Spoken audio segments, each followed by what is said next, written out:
Hello and welcome to today's episode. Today we chat with my friend Albert Anae. Albert has played Super Rugby for the Queensland Reds and he's also gone international and played for clubs in Italy and Japan. Join us as we discuss his journey making it into the Queensland Reds squad, his decision to head overseas and play internationally, what it's like to live abroad with your family and move overseas and make that kind of commitment. We discuss playing for Samoa in the international squad, and his rugby career overall. So stay tuned and I hope you enjoy today's episode. All right. Albert, welcome to the podcast. Pleasure having you on, mate. Appreciate it. No, thank you. Thank you for having me on. So our paths go way back to high school. I unfortunately was not as skillful as you with footy. But you went to Centenary High together and then you went to Sunnybank, maybe grade 11 or grade 12? No, Ipswich Grammar. Ipswich Grammar. Yeah. So I think, who went to Sunnybank? Shane Sewelli, if you remember him. Yeah. He went to Sunnybank for the end part of his years because he was more into the league side of things. But yeah, for me it was Ipswich Grammar. Lucky and grateful enough to get to that school. Yeah. And then you made like Queensland and stuff like that year and things like that. Yeah, so Queensland schoolboys. So in Union, I don't know now, but back then it started off with Queensland under-16s, which is pretty much one of the first rep teams you can make for Queensland. And then schoolboys after that, Queensland schoolboys year after in year 12, and from then there's national honours after that. Yeah. Do you feel like that was sort of roughly when you started to think, oh, hang on a minute, like I'm pretty good at rugby, maybe I can make it? Or did you always think that? Or like when did you kind of get the vibes? It's a good question. I think that's a great question. I think after school, I was in the academy for the Reds for a period of time, and I think naturally you're always going to get to where you're going to be if you're waking up for the right reasons.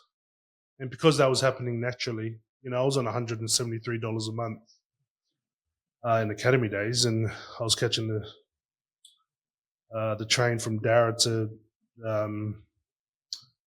is it Brunswick train station or Fortitude the Valley, Valley, and then the bus from there to Ballymore.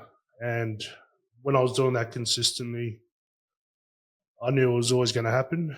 It was just a matter of when. But just like anything, complacency, can kick in. So it was just a matter of just grinding it out and just wait till, my turn arrives. Yeah. Because that was my next question. Like, you made is it called development squad? Is that like, or is it like the young players squad? What is it called? So depends what phase you're in. So in high school, they had a thing back then called NTS, which is National Talent Squad. So they had that in every state, I think 30 per state. And with that, it's pretty much trainings here and there, just in and around school. When you finish school, you then have the option you don't get the option, but you're offered academy deals for any state. And then from there, you pretty much, just do your best.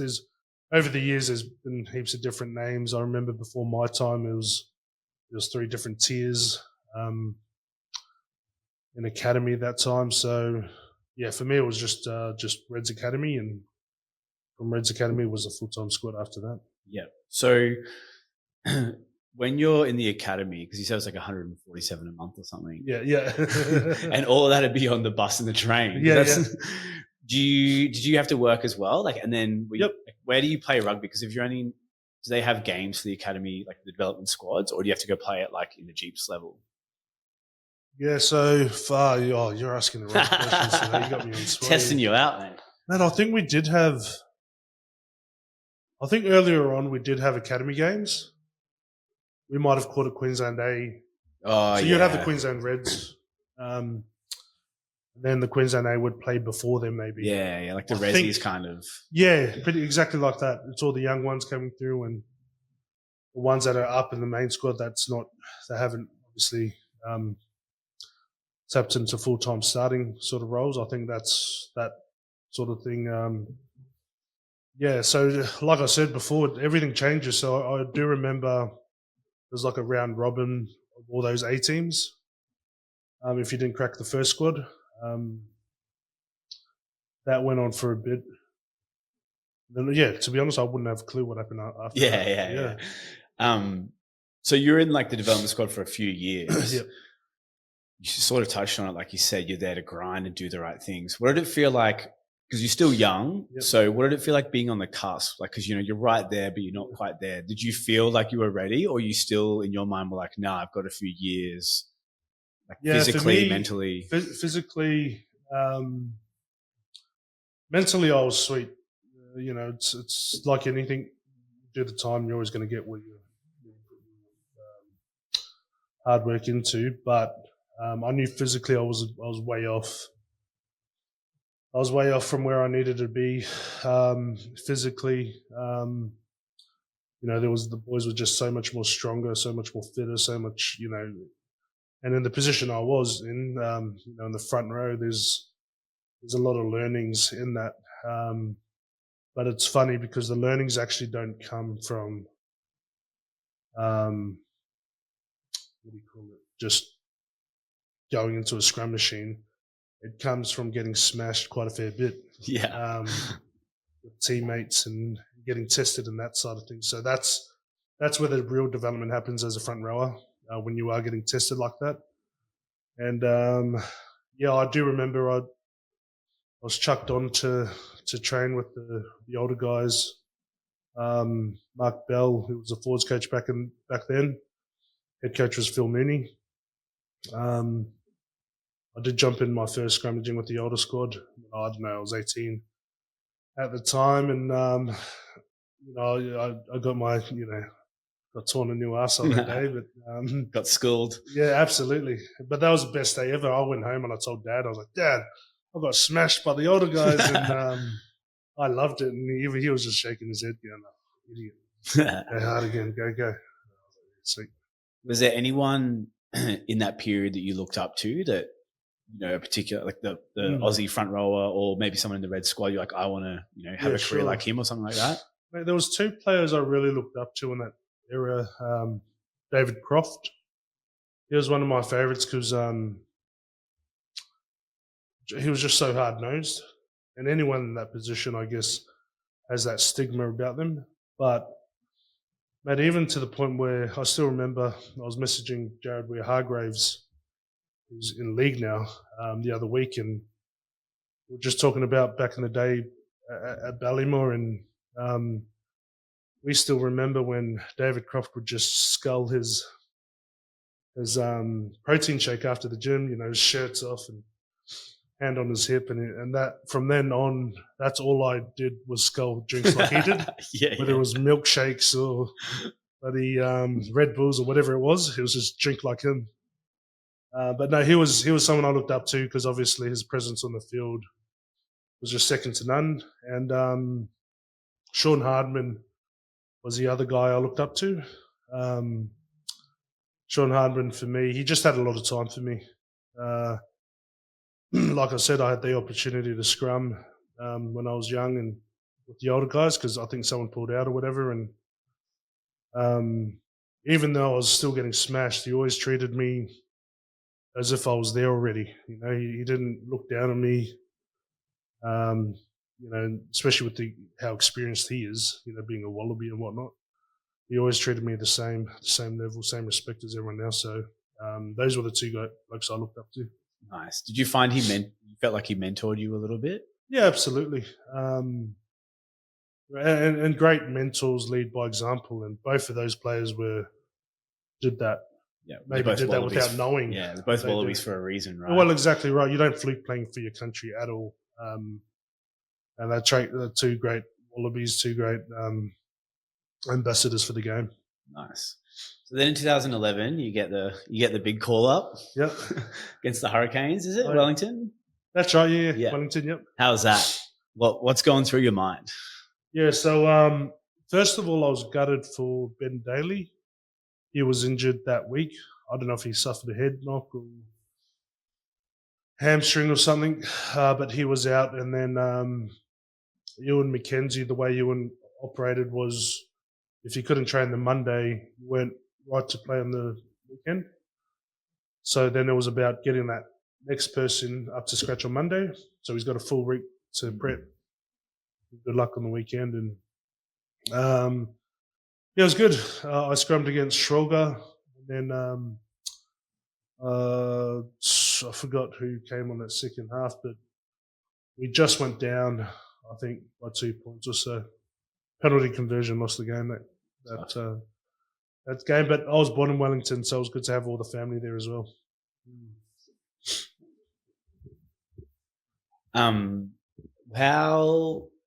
How did you feel after the game? Did you feel like accomplished? Did you feel like, were you hard on yourself? Were you just so pumped?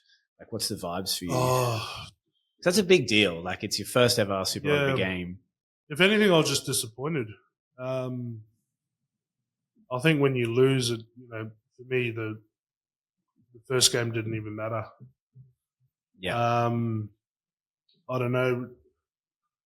Yeah, it's such a guttering feeling when you lose.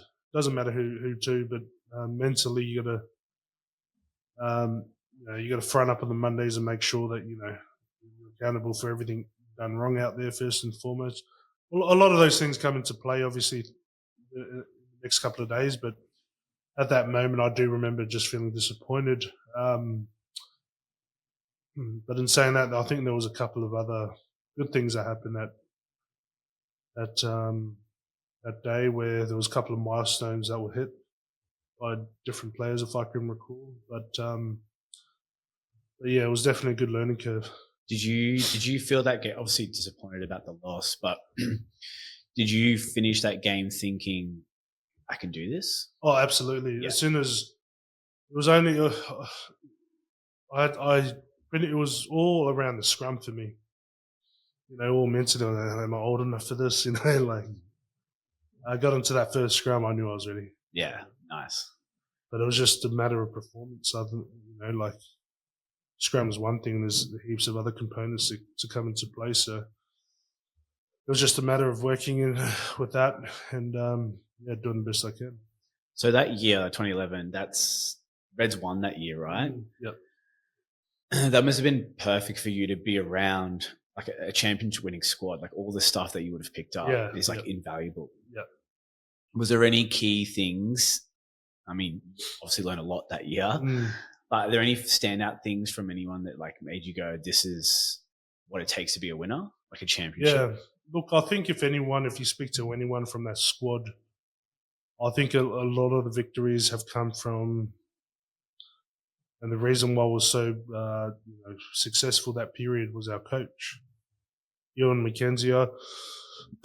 When you turn on the TV and you watch a rugby league or some sort of news, and in the league, for example, they're always getting rid of the coaches, and I never understood that because it's the players that are on the field. Union does the same as well, but it wasn't until we got Ewan McKenzie I understand how much of a difference a good coach makes. And look, the biggest thing for him was culture. We'd lose a game, for an example, Western Force, and straight after the game, it wouldn't be necessarily about what we did out there on the field, but it would be just coming back to our culture. Year after 2011, I remember we lost in Perth, and he was walking up and down the changing rooms, and he was picking up a bottled Powerade and $7 at a petrol station, and looking at our suits at $2,000 each. You got number ones and twos there, but yet you go perform like that. You know what I mean? So he really hit the strings. He really hit the money and knew how to get the best out of people. So if anything, he's a very knowledgeable man, but someone that's missed in Australian rugby. Yeah, that's so true. I was just listening to a podcast this morning with Billy Slater on it. Oh, yep. He was talking about Craig Bellamy. Yep. Just a huge culture shift and leads by example. And and then you can hear the way Billy talks. Yep. And then you're like, oh, this is why Queensland is so successful. Like culture and behaviours and, accountability and all that sort of stuff. Coaches are everything. Oh, absolutely. And, even the reason why he picked the coaches, his support staff around him, He really picked, I think, from memory, when we had the team meeting with everyone in there, from memory, I think he really wanted to pick people that were successful in their own areas. Whether it was in school, didn't have to be Super Rugby outfit. It could have been from club school. So he surrounded himself with successful people that knew what success feels like, and that went a long way. Nice. Yeah. So then in 2012, you get your next big call up, Suncorp. That would have been good to be. Well, Wellington was at home, but your first sort of home game. Yeah. Does that feel different to the Wellington one, or did it feel the same to you? To be honest, I can't really remember the feelings of being out there, but you said 2012. So, is that when your second one was? Yeah, I think.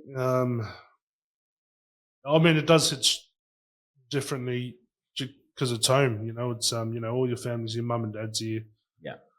Dad died the year before, so yeah, that was a big year for me. And once again, Mackenzie was just leading the way how he usually leads, and it kind of felt like every time we ran out there, we were 10-0 up every time, just because you knew so much about the opposition.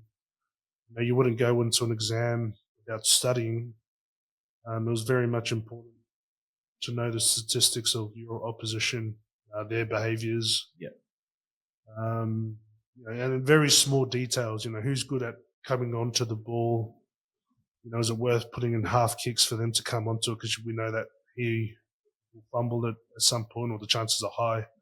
So those are the little things that came into play as well. Yeah, they're the 1%ers that win the championship. Well, 100%, yeah. And look, Ewan McKenzie looked after kickoffs only. Yeah. And it's, if you think about it, like really, really think hard about it, there's nothing worse than scoring a try, coming back to halfway, and losing that kickoff. Why? Because you're already, marched 10 metres back, they're on the 40-metre line. They're right there on your neck again. So it was very much, just a mental battle. Just grateful to be a part of that era. Because then, you played there for a few more games, and then you got was 2013 like your first full-time contract, or technically you're on contract the whole time? Contract, the whole time. Okay. Yep. And so you did that for a while. Yep.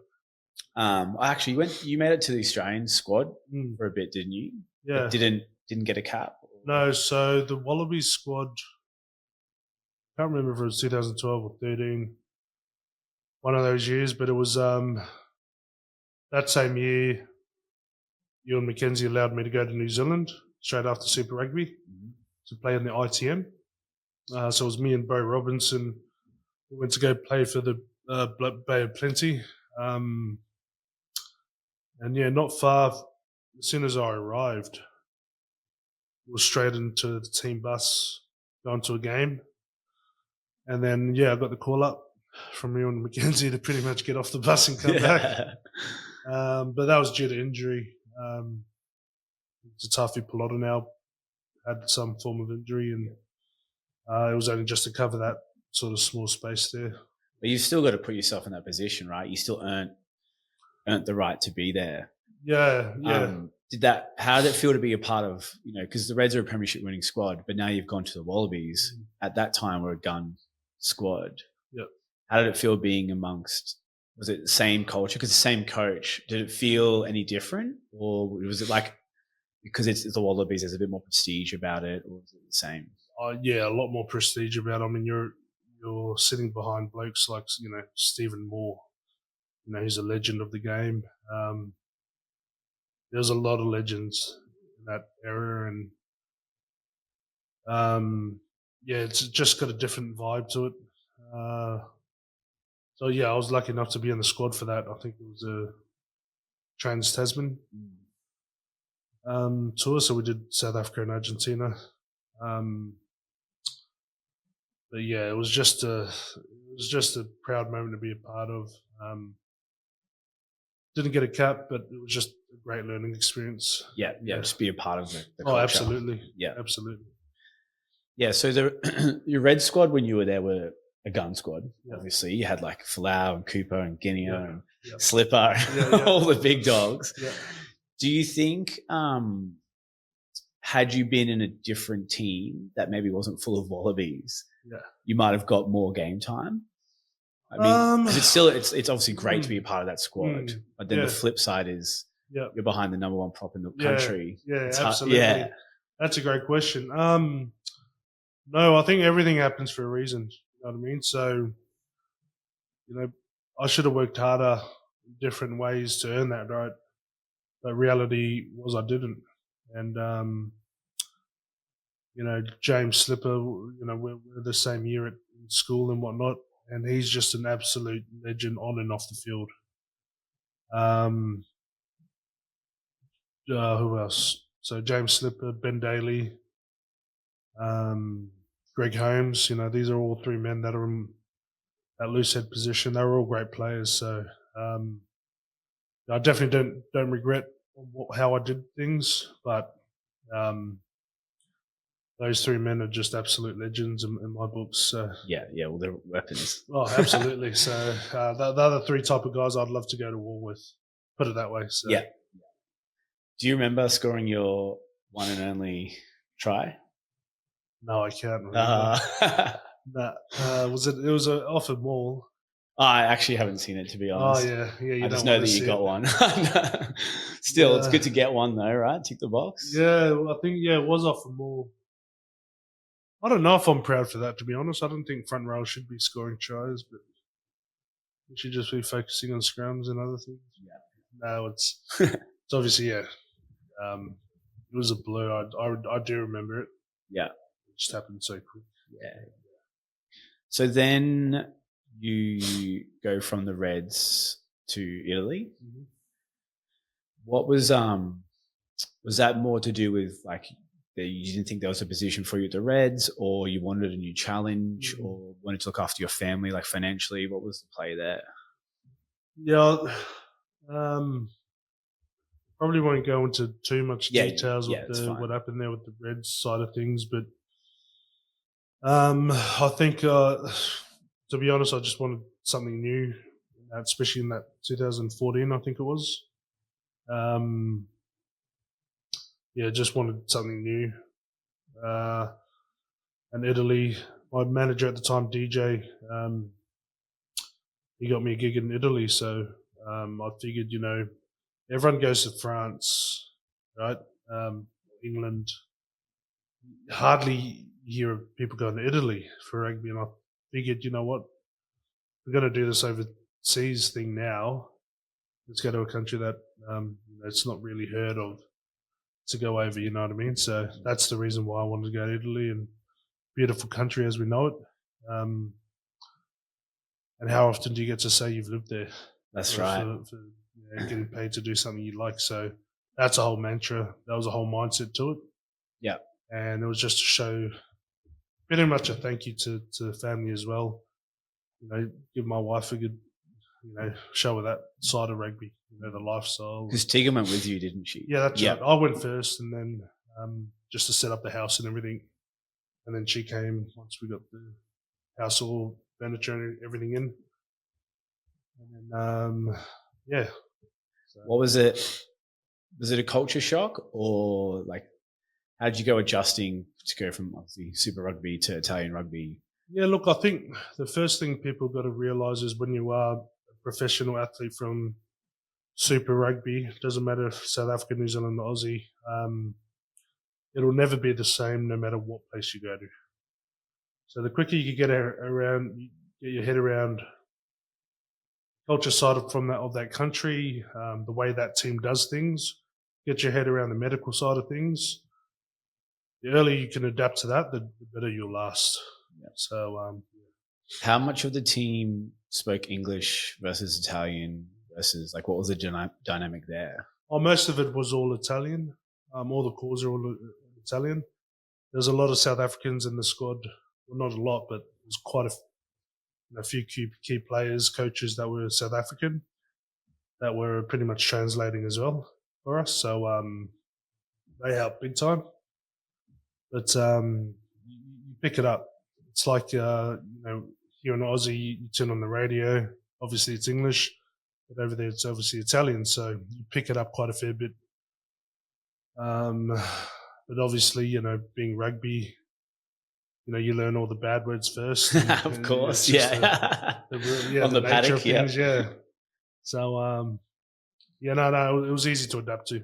So you did Italy for a year, and then you went, I think you came back to Oz for a bit, but then you went to Japan for the Dynabores. Yep. Same thing, new country, new culture. What maybe, say, from Italian to Japanese rugby, are there any key differences? Oh, massive differences. There was a massive difference. Italy, you're playing against the English, the Welsh, the Scottish. So you're playing the Heineken Cup, which is it's like Super Rugby here. Yeah. So, but in Italy, we played two different cups at the same time. We played a team three weeks in a row. So Pro 12 and Heineken were the two cups that we were playing for up there. And in Japan, you're only obviously just playing that one cup. But Mitsubishi, when I first arrived, they were in Division 2. And Division 2 was a bit of a different sort of layout. Like the season itself was bugger all games, but there was triple the amount in preseason. So you can understand like in preseason, everyone's got the perception of it's like 6 months of hardcore yakka, just straight line running and whatnot. They pretty much play games on that second or third week. Like preseason games. Games, and there's a camp that always happens in Hokkaido or wherever, where all the professional teams go to. It's like a round robin. You play each other and whatnot. So you spend 2 weeks up there, 2 to 3 weeks up there, depending on what team you are. Yeah. But yeah, it was a massive difference between competition. It was when I arrived in Mitsubishi. The club rugby is harder. That was the difference. And then we started.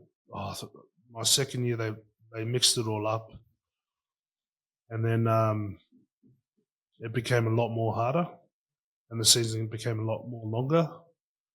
And then we ended up going up to Div 1 in 2020 or 2019 maybe. But yeah, that's a whole nother level altogether because top league in Japan is quite good rugby. Yeah. You end up playing all those top league teams in the preseason games anyway, but yeah, they're another level. Yeah, okay. They're proper professional. Would you say it's like maybe on par with the Italian rugby or? I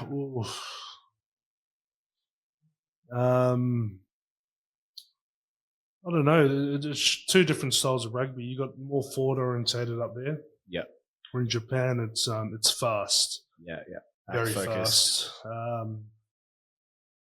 Two different styles of games. And it also depends on what players you've got.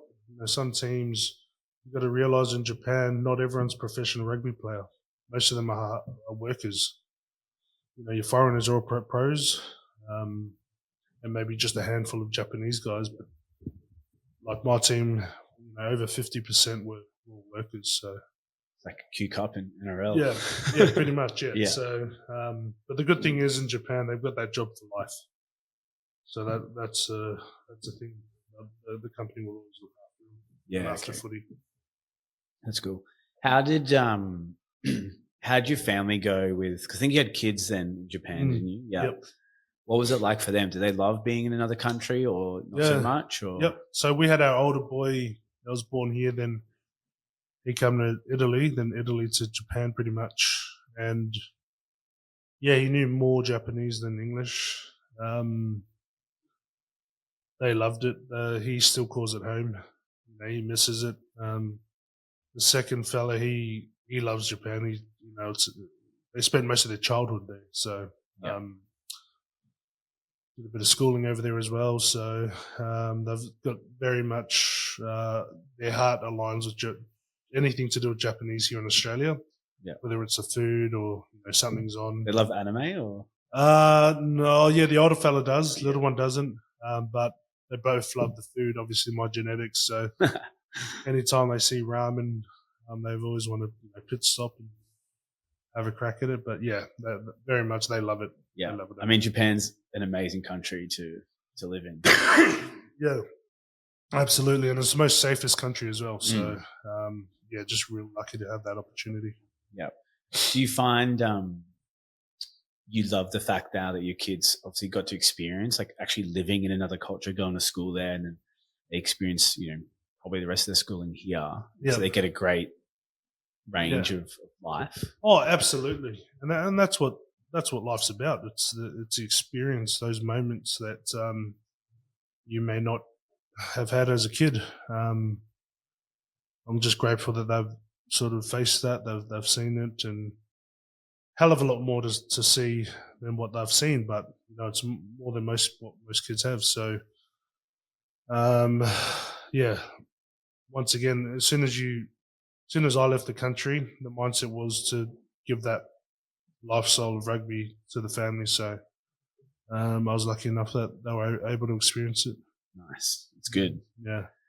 So then when you finish up in Japan, not long, maybe a year or so after that, you decided to hang the boots up? Yep. Oh, so Japan.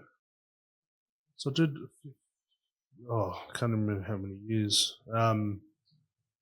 Yeah, I think it was 2020. I hung it up for a year. Yeah. To do real estate. And then, so that was a good year off to focus on life outside of rugby. And then, pretty much went back there as soon as I could. But no, it was good learnings for that sort of period when I had that off and having that season off. And then, but at the same time, I was getting itchy feet, and went back to play Yakult in Shimizu, Japan. Right. So, yeah. And then that was like a year or so there. And yep. So then did you go to Auckland for a bit as well after that? Yeah, so I was part of the with Manu Samoa as well. So I was with the Manu Samoa in whatever year it was, and pretty much from then, Tana Umanga, he was our defensive coach, and our forwards coach, I forgot his name, legend. They both pretty much convinced me to stay because of the tournament. Most of the games are in Auckland. Stay in Auckland to play with the Auckland NPC team. I played for Samoa for that one game against the New Zealand Maldives, and I did my hamstring and I did my calf, and then I should have been flown back, but they wanted me to keep me on. In the instant that if we tied one of those games, we would have had to play another one. I would have been right for that last one but it wasn't meant to be. Obviously, we won those games, and but yeah, that's the only reason why I stayed on tour, because for that reason, and obviously play for Auckland after that. What was it like playing for Samoa? Oh, that was the best. That was the best ever. Get a bit emotional? Oh, 100%. Yeah. I think, so say Lala Mapasua, he was a centre for Highlanders, old boy of Manu Samoa as well. Legend player growing up, watching him. So he was our head coach along with Shoga Mahonri. He was the old Manu Samoa coach growing up. Our player growing up. They were a part of that team that beat the Wallabies in 2011. So these guys are idols to most Samoans. But yeah, I remember Seilala named the team in Wellington, and the first call I made was to Tegan. I think it was a Tuesday or Wednesday. I called Tegan coming down from the changing rooms. We went from upstairs to the changing rooms. Well, I went from upstairs to out on the road. I called Tegan and I just cried. I was like, "Holy crap! This is happening." So, it was such a proud moment to be a part of, and it's the first time I've ever been a part of a team that don't really need to create culture. It's weird. Built in, isn't it? It's already built in there. Yeah. like we all do the same jokes, dry jokes. We all pay each other out, and it's just weird the way it is. And I loved it. I loved every minute of it. That was that was probably the highlight of my career.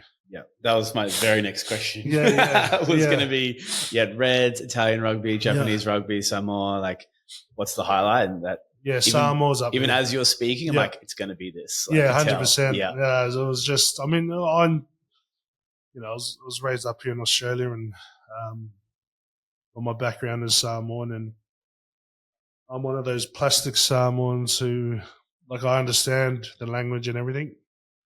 Talking not so good, but I can talk here and there. But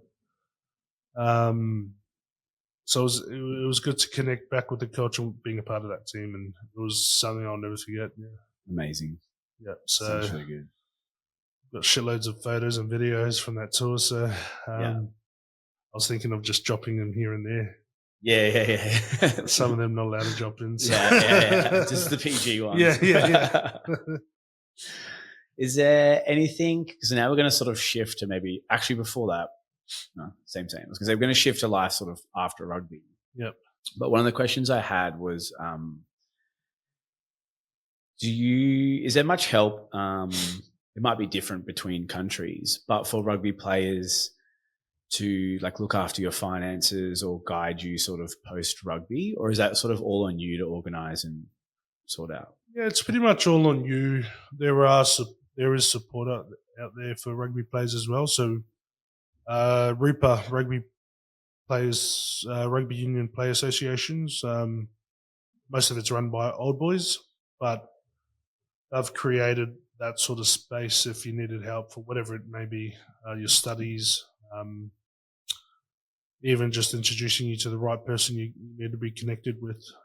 There's a lot of help in that space with rugby players. So, yeah, very grateful for that. Yeah, because that's not so much anymore. I think everyone's a bit more switched on now, but definitely back in the day, you heard a lot of stories about like played rugby and then after that, there's no more money left, or making bad decisions and stuff like that. Yeah, absolutely. And the good thing about rugby is you really do lean on each other for a bit of support. And there's not one old boy that I can think of that would never lend a hand or at least organise something for you to meet that person. But at the end of the day, it's not going to happen just because, you still got to get around that corner yourself. And, maybe if you push yourself around that corner, it will be the most important information you're going to get, important person you're going to meet. You're not going to know them until you ask the right questions with the right people. So that's the best thing about RUPA. Like I could call them now, being a past player, and ask for a bit of assistance here and there, or do we know anyone in this area that I can connect with to help me get a job here? Little things like that. Yeah. That's one big thing about, I mean, even at a local rugby level, teams, like the boys, lifelong friends that you make, like it's so invaluable. Like just 100%. Having the ability to, even you, like we've from high school, like having the ability to hit you up and have a chat or, get guidance. Like you might not know the answer. I'll be like, oh, my friend knows this. Go chat to him. 100%. 100%. And that's the beauty of the game. It really is a mongrels game played by gentlemen. And that's something we take to heart. We always try and look after each other when we can. And that's the way it should be, and that's just the rich culture of rugby at the moment. So, yeah, it's good. How did you go in your first year? So you had that mini year off, let's say, and then after that, obviously, you sort of hung the boots up for good. Maybe. No. How did you find that first year and even that gap? So the gap year, you got itchy feet, and then the next time, did you feel you were ready? Yeah, I was ready to retire. So, so after my last stint here with the Queensland Reds in 2022 against the Auckland Blues, I tore the tricep, and who was it? I had surgery, and then that week, it was Indigenous Week, and Anthony and Sayafangata were there. They're both being Indigenous Then they had their kids there to run out the team, and I was lucky enough to cross paths with them at the field, and they pretty much just asked me what I was doing, and said I wasn't sure yet. I had a bit of time in real estate, pretty much going to do that, and they told me to go over to their company for a bit and see what happens, and I loved it. So Union Workforce, that's the name of their company. They own a traffic management and labour hire company, certified Indigenous company, and it's been awesome. It's been an awesome journey with them and seeing them grow and being a part of that. It was a very small team at the start. Now it's gone big, so very blessed to be part of it. What's your role with them? Yeah, so I started off recruiting and allocating. Then I got out of that to do the BDM, business development manager, so trying to get new clients in there. Yeah. So that's where it's at the moment. Very competitive market, but got to keep trying. Yeah. Have you found? I mean, there's a lot of links, but are there any key standout things, that you learnt from rugby that have transferred to civilian world? Yeah, that's a great question. I think, us being rugby men, a good culture and a bad culture is all we know, right? But it's so hard to bring a good culture, like a sporting culture, into a normal workplace environment. How do I put it? It's hard because you spend so much years together and so much years being disciplined. Where a normal work environment's different. People want power. You know what I mean? You want to get there as quick as you can, and it's a massive. But if you can get the headquarters, the office, or whatever you own, if you can get into that space of iron sharpens iron. If you get into that space where people are telling each other, pulling up each other on their wrongs, and instead of getting offended, taking it in and being sweet, I'll fix that. If you can get into that space, then you're laughing. But until that, that's one thing I've noticed, just the culture side of things from a team's perspective. So a normal work environment, different, but you can learn those things, it'll make your work environment heaps better. Yeah, 100%. And that's it's definitely something everyone tries to replicate, but it's different because when you're playing sport, especially at a professional level, everyone's there for the same reason. Yeah, exactly right. So overall, like you're all there to win the trophy or win the cup or whatever it is. Yeah. Whereas when you're in civilian world, there's different reasons. It's money, it's power, it's I just want to look after my family. Yeah, exactly. Trying to navigate that world. Yeah, exactly right. Like, we talk about it all the time with that. We always talk in rugby language in regards to how do we get the best out of each other, and what a good culture. What does that look like? A lot of people think it's setting up lunches, having feeds, and it's not. It's a whole new game. It's leading by example. It's you go sweep up the floors and just have a look behind you and see who follows.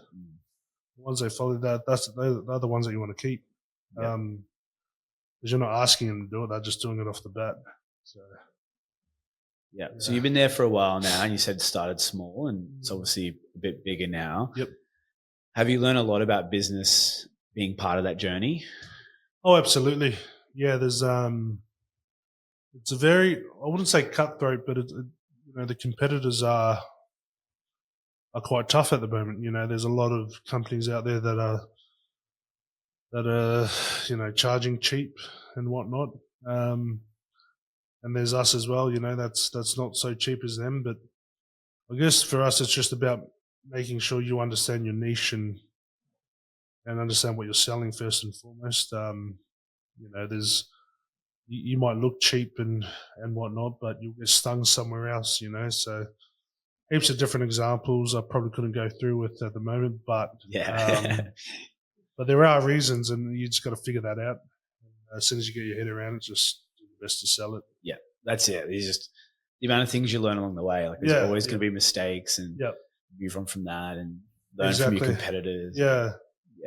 Yeah, and I think that's a big one you just said, just learning from the competitors. Like a lot of people say, oh, just focus about me. It's all about me. It's don't worry about anything else. But no, look, you got to look at the market. You got to learn from them.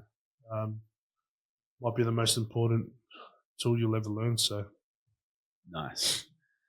So Tegan opened her own salon as well not long ago. Did you learn a lot from that process, or did you kind of take a lot of what you learned from the workforce company and sort of apply it? No, I learned a lot on what not to do, because I pretty much did all the painting in there. And because we didn't cover up the floors, I spent a good 2 weeks scraping the paint off the floors. So I learned what not to do quite a fair bit. But look, I'm proud of her. She wanted this dream, and I was lucky enough to be in the picture to help her and support her through it. She wanted this for a while, and due to rugby, she's been always travelling with me, so I was just happy that I was able to sort of put the tools down for footy side of things and just help her get her dreams up and running. And she's killing it at the moment. Yeah, so she's crushing it. Yeah, so she's got a beautiful team out there, and they're killing it themselves. A lot of good apprentices there that are doing so well as well. So it's a massive win-win at the moment. So, in saying all that, I know nothing about hair, as you can tell from my haircut. She's only cut my hair like a handful of times, believe it or not. I hate sitting in one chair longer than 2 minutes, apart from this. I feel honoured. Podcast. I couldn't sit there longer than 5 minutes for a haircut. I just got to shave it myself. Just do it yourself? Yeah. There's a lot of long pieces. Feel it as you go along? Yeah. Trace your hand? Yep. Yeah. So, but she's killing it. So, yeah. So you guys are obviously nice and busy now. You got your 3 kids, you got the salon, you got this. Do you have any hacks for maybe parents that have kids and running businesses? Do you have any? I think just dive into it. Yeah. Look, I've got nothing. Like, I'm working for some of my old mates at the moment, but my wife's ahead of me at the moment. So I want to come up with something myself. So I think we're all in the same boat in regards to trying to get things started. And I think my wife's a good example for me anyway. She's wanted to do this for a while, and she pretty much just dove straight in without knowing what the market was going to be like and how we were going to recruit, all that sort of thing. But it just came naturally. But if there's anything we've learned in this process, it's just get it started. And I've noticed it doesn't matter what you do, just do it and figure the rest out on the way. Yeah. And like you said, you mentioned it a few times. If you want it, you'll do it. Oh, 100%. You'll make it work. Oh, absolutely. Like I've always said to everyone, doesn't matter what it is, whether it's rugby or whatever business it is, you're waking up for the right reasons, it'll always happen. Something good's going to come from it. Just give it time. Keep chipping away. It's just the way the universe works. Yeah.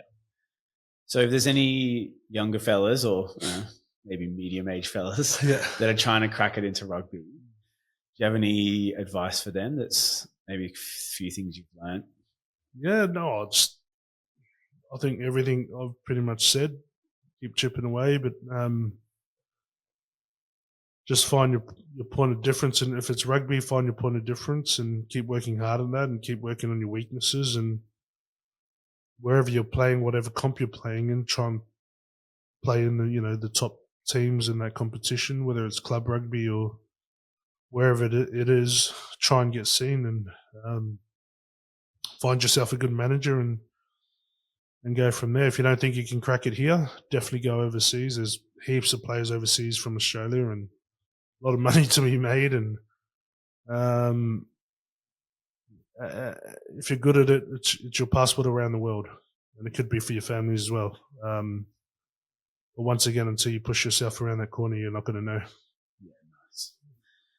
On the topic of managers, because obviously you said, I think it was TJ. A DJ, yeah. Yep. You said you had a great manager. Can that make or break your career? Are there managers that are not so great that can I don't know, like think for themselves more ahead of the player. Have you heard of stories like that, or is that it is? Yeah, Yeah, absolutely. And once again, I probably won't go into names or anything, but of course, just general. Yeah, I've had two managers, Damien Launders McGregor and I've just had a mind blank. The two top agents here in Brisbane. Piccone, sorry. Anthony Piccone and Brett Piccone, two brothers there. So Anthony, I was with Anthony first, I can't remember. But anyway, so the Piccones and DJ, for me, they're the two best here in Brisbane. So I wouldn't waste my time anywhere else. Yeah. Oh, no, sorry. I've got a mate that's doing it now. you got to shout at him. Dallin Murphy, he's an old boy. Oh, I think I know. Yeah, so is he around? Yeah. Dallin Murphy. Yeah, I know who he is. Yeah. So he's just started his own, maybe 4 or 5 years now. But he's on the prowl as well. So there's good agents there between those three. And they've got a lot of connections with other agents living in those other countries that you might want to go to. So just reach out to them. You'll find them on social media. Don't forget their names. Just Google their names and you'll find them. Yep. Yep. Nice. All right. So we're into our final 3 moments. Yep. So these are the same sort of 3 questions I ask everyone. Sure. What's one piece of advice that you've been given in life, doesn't have to be about rugby, that's really stuck with you? Listen to mum and dad. I think that's something, I don't know, as a Samoan kid, that's always been, your uncles and aunties remind you every day. So listen to mum and dad, and otherwise they will give you a hiding, So, that's probably my biggest advice, especially with the young ones. Time goes so fast, so listen to mum and dad. Nice. The next one we sort of already covered. It's normally, obviously, besides your family, what's the highlight of your career, which was Samoa. Yep. So I'll throw a different one in there. Yeah. What is there a book or a podcast or something you've listened to lately or read that's really stuck out for you? Yeah, I can't remember the name, to be honest, but I listened to a lot of Elon Musk's podcasts or whatever he's on. There's a lot that stands out for me with him. The way he thinks, how different it is to the normal human being, the normal human brain. It interests me, but good on him for doing what he's doing. And once again, I can't. Is it his one or no? It's not his one. It's other people doing, like, interviewing him. Oh yeah. So I've pretty much gone through most of them on. Yeah. I've listened to a few. Yeah. So, but no, it's good. I like listening to those sort of guys who essentially have cracked it. So, yeah. Yeah.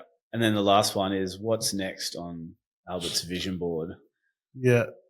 To find something and start something up. Yeah. I don't know what it is. I got to find someone. I got to butt heads with someone. I'm still connected with Dan Lindy, an old boy of Ipswich Grammar, and he's still playing in Japan.